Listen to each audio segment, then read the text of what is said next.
ఇంతకుముందు పెద్దలంతా చెప్పినట్టు తన ఎన్నికల మేనిఫెస్టోలో చాలా స్పష్టంగా 15% బడ్జెట్ను కేటాయిస్తామని చెప్పారు.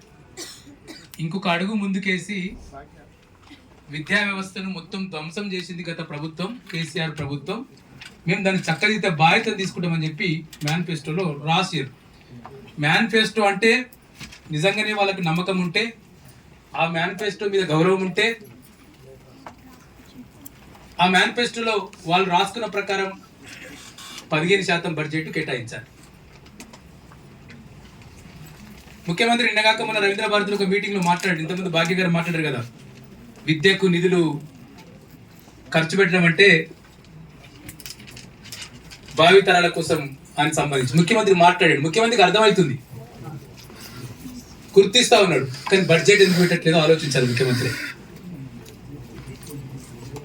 ఇది మామూలు ఖర్చు కాదు, ఇది భావితరాల ఖర్చు అని చెప్పి ముఖ్యమంత్రి నోట్ వచ్చింది. ఇంతవరకు ఏ ముఖ్యమంత్రి మాట్లాడలేదు. థ్యాంక్స్ రేవంత్ రెడ్డి గారికి, మాట్లాడినందుకు థ్యాంక్స్. కానీ ఆ మాటలు ఆచరణలోకి రావాలి. మాటలు ఆచరణలోకి వస్తే తప్ప ఇవాళ ప్రభుత్వ పాఠశాలలు బాగు కావు. నీ ప్రభుత్వం విడుదల చేసిన ఒక లెక్క ఉంది, అబ్స్ట్రాక్ట్ లెక్క ఉంది. 2024-25 అబ్స్ట్రాక్ట్ లెక్క చెప్తుంది 11% మంది పిల్లలు, మంది పిల్లలు కదా సార్ మీ భాష, వాళ్ళ పిల్లలైతే కాదు, మంది పిల్లలు 11% మంది పిల్లలు డ్రాప్ అవుట్ లో ఉన్నారు. అంటే బడి బయట ఉన్నారు. మరి ఇప్పుడున్న ఎమ్మెల్యేలు, ఇప్పుడున్న మంత్రులు వాళ్ళ పిల్లలు ఎక్కడ చదువుతా ఉన్నారు, ఏ పాఠశాలలో చదువుతా ఉన్నారు? ఎందుకు పిల్లలందరూ బయట ఎందుకు ఉండాల్సి వచ్చింది? ముఖ్యంగా భూపాలపల్లి జిల్లా లాంటి చోట్ల ఇంకా ఎక్కువ శాతం పిల్లలు, అది ఆదివాసీ జిల్లా, సగం ఆదివాసీ ప్రాంతం భూపాలపల్లి లాంటిది, సింగరేణి ప్రాంతం, అక్కడ ఎక్కువ మంది డ్రాప్ అవుట్ ఉన్నారని చెప్పి ప్రభుత్వం విడుదల ఒక నివేదిక చెప్పింది, అబ్స్ట్రాక్ట్ నివేదిక. మీ నివేదిక వెంకటరెడ్డి సార్ చెప్పిండో, వెంకటరెడ్డి రాసిండో, లేదా ఇంకోళ్ళు రాసిరో, అది వేరే విషయం. అది నీ ప్రభుత్వం విడుదల లెక్క నీకేమైనా ప్రామాణికమైద్దా కాదా అనేది ప్రభుత్వము ఆలోచించుకోవాల్సిన అవసరం అయితే ఖచ్చితంగా ఉంది. ఎందుకు పదే మీరు ప్రజాప్రభుత్వం అని చెప్పుకుంటున్నారు, మాది ప్రజాపాలన అని చెప్పుకుంటున్నారు. ప్రజాప్రభుత్వము, ప్రజాపాలన అంటే ప్రజల డిమాండ్ పరిష్కరించాలి. నువ్వు పెట్టిన ఎన్నికల మేనిఫెస్టో భారత రాజ్యాంగం ప్రకారము దానికి ఒక విలువ ఉంది.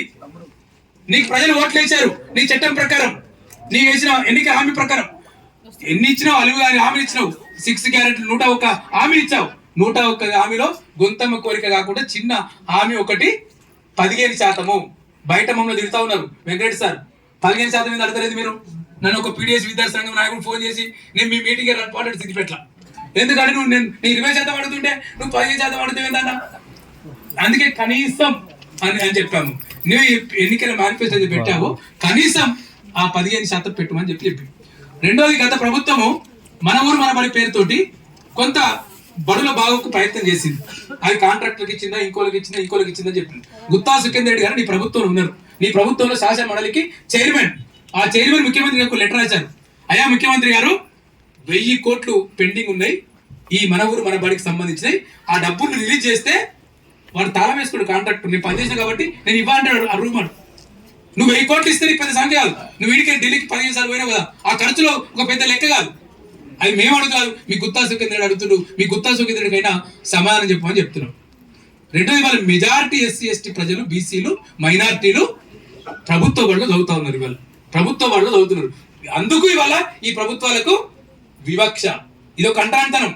ఈ అంటరాంతనం చట్టం కింద ముఖ్యమంత్రి జైలుకి వేయాలి, కేసు పెట్టాలి ఈ చట్టం ప్రకారం. అయితే అంటే మొత్తం ఒక 60 లక్షల మంది పిల్లలు చదువుతున్న పాఠశాలల పట్ల ఒక నువ్వు నిర్లక్ష్యాన్ని, వివక్షను పాటించడం అంటే ఇది అన్టచబుల్. రాజ్యాంగం మీద పదే మీ రాహుల్ గాంధీ మాట్లాడుతూ ఉన్నారు, మీ రాజ్యాంగం గురించి మీరు మాట్లాడుతున్నారు, మీ రాజ్యాంగం గురించి. రాజ్యాంగం ప్రామిస్ చేసింది ఉచిత విద్య ప్రతి ఒక్కరికి అందివ్వాలని చెప్పి. ఎందుకు స్కూల్ మూసేస్తావు? 13,000